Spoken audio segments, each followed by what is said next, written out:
మనము ఈరోజు అయితే ఎండు చేపలు అండ్ వంకాయ కర్రీ చేయబోతున్నాము. సో ముందుగా అయితే స్టవ్ ఆన్ చేసేసుకొని ఇప్పుడైతే చిన్ని బాండిలి అంటే కొన్ని ఉన్నాయి కదా సరిపోతుంది. సో బాండిలు పెట్టేసుకొని సో ఇప్పుడైతే కొద్దిగా ఆయిల్ అయితే యాడ్ చేసుకోవాలి.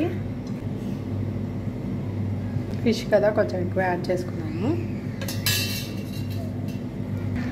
ఆయిల్ వేడెక్కిన తర్వాత అయితే తిరగమాత దినుసులుగా ఆవాలు వేసుకోవాలి. కొద్దిగా జీలకర్ర, కొద్దిగా మెంతులు.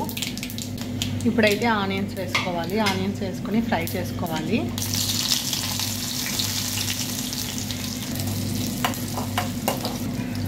కొద్దిగా కరివేపాకు వేసుకొని ఆనియన్స్ బాగా ఫ్రై అయ్యేంత వరకు ఫ్రై చేసుకోవాలి. ఆనియన్స్ అయితే బాగా ఫ్రై అయిపోయింది కదా, ఇప్పుడైతే మనము టమాటాస్ని వేసుకోవాలి.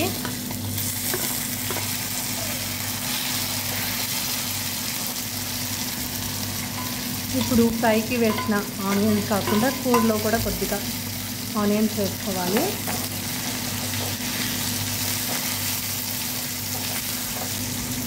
టమాటాస్ బాగా వేగేంత వరకు మనము ఫ్రై చేసుకోవాలి. టేస్ట్కి సరిపడేంత సాల్ట్ వేసుకొని కొద్దిగా సిమ్లో ఉంచుకోవాలి.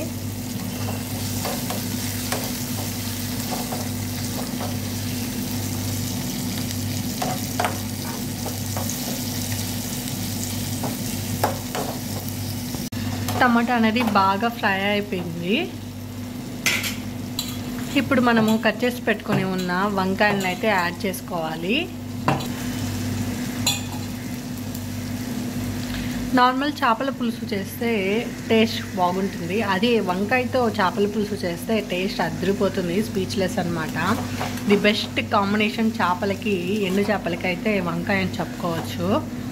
చాలామంది వంకాయ ఎండు చేప లేకుండా అసలుకి ఉత్త ఎండు చేప తినలేరు అనమాట. అలా ఉంటుంది దీని కాంబినేషన్. ఇప్పుడు మనము కొద్దిగా పసుపు వేసుకోవాలి. టేస్ట్కి సరిపడంత కారం,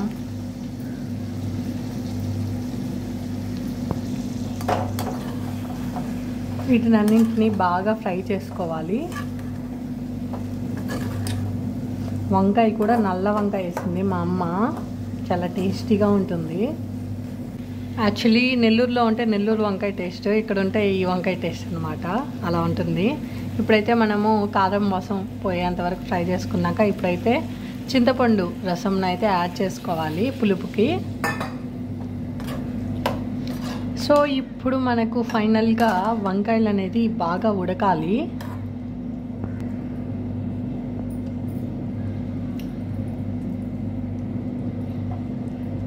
సో వంకాయలు అనేది బాగా ఉడికుంటుంటాయి, ఎందుకంటే ఆల్మోస్ట్ 3 to 5 minutes అయింది. ఇప్పుడైతే చేపలు అయితే వేసేసుకోవాలి. యాక్చువల్లీ చేపలు సిటీలో కొనలేము అనుకుంటా, డ్రై ఫిష్ కొద్దిగానే ఉన్నాయి. బట్ కొంచెం వేసినా చేప పడగలనే మనకు ఆ టేస్ట్, ఆ ఫ్లేవర్ అనేది వచ్చేస్తుంది కదా. ఇంతకుముందు మా అమ్మమ్మ ఉండేది, ప్రతి ఒక్క కర్రీలో చేపలు వేసుకోకుండా చేసుకోను అలా తినేది. గుమ్మ గుమ్మ వాసన వస్తుంది ఫ్రెండ్స్, సూపర్గా ఉంది. చూడండి ఎలా ఉడుకుతుందో.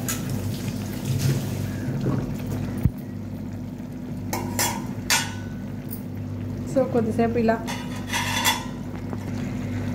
మూత పెట్టుకొని ఉడికించుకుందాము. కొద్దిసేపట్లో గుమగుమలాడే చేపల పులుసు అండ్ విత్ వంకాయ అయితే రెడీ అయిపోతుంది. ఎండు చేపలు విత్ వంకాయ పులుసు, అంతే కదా ఫ్రెండ్స్. సో ఇంతకుముందు నేను ఇంకో వీడియో అయితే అప్లోడ్ చేస్తుంటాను, అది ఓన్లీ ఎండు చేపలు అనమాట. సో అది ఎవరైనా చూడకపోతే ఖచ్చితంగా చూడండి. సో ఇప్పుడైతే స్మెల్ అయితే చాలా బాగా వస్తుంది, మేబీ ఉడికిపోయి ఉండొచ్చు. సో మూత తీసుకొని చూసుకున్నాము. చూడండి ఎమ్మీగా ఉంది ఫ్రెండ్స్. యాక్చువల్లీ చేపలు పెద్దగా కనిపించలేదు, కొంచెం వేసినాం కదా, బట్ చాలా ఎమ్మీగా ఉంది. చూస్తుంటేనే నోరు ఊరిపోతుంది అనమాట.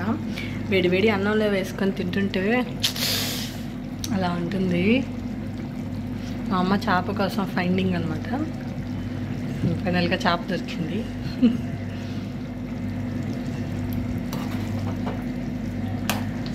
సో అంతే ఫ్రెండ్స్, ఎండు చేప విత్ వంకాయ కర్రీ అయితే రెడీ అయిపోయింది. ఇంకా వేడివేడి అన్నంలో వేసుకొని తినడమే ఆలస్యం అనమాట.